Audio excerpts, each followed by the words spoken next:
I can say in front of the people of Venezuela and the world, I'm President Nicolas Maduro Mora, re-elected president of the Bolivarian Republic of Venezuela.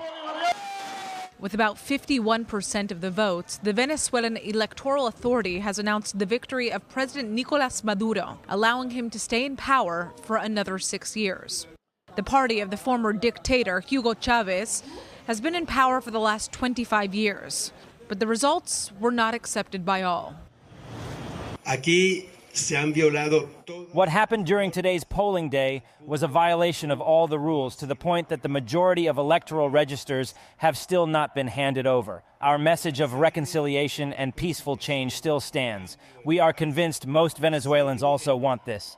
Our struggle continues, and we won't rest until the will of the people of Venezuela is respected.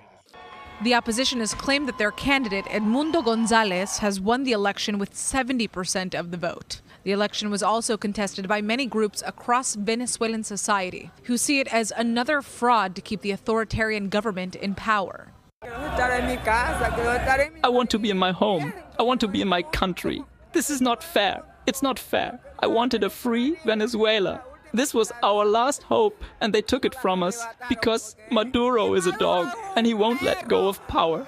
Let go of power and allow us to be free. Let us return home. Let us return home. I am sad because we lost hope for a better Venezuela. So far, most Western and Latin American nations have not accepted the results of the election and have asked for verification of the votes. U.S. Secretary of State Antony Blinken says that he's concerned that the results announced don't reflect the will or the votes of the Venezuelan people.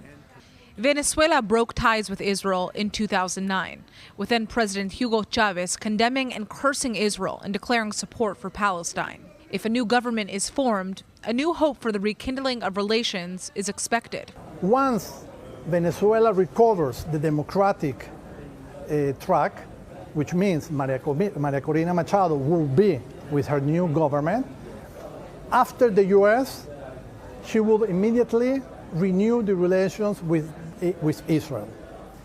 At that point, I think it will be a win-win situation. I see that Venezuela and Israel, they complement their economy, each other. Venezuela has people, has lands, has a good weather, has lots of resources. Israel has knowledge, has technology. So the combination of both is a win-win to do many things. A new government would also mean new foreign policy. Venezuela has become a close partner of Iran and its proxies in South America, acting as a hub for terrorism in the region. Iran in Venezuela is very dangerous, and the history has proven. Iran goes inside Venezuela, and once you are in Venezuela, you can move in all Latin America. So she has proven how difficult she is. I want to tell you one fact. And a few days ago, we celebrated the 30 years of the AMIA in Buenos Aires.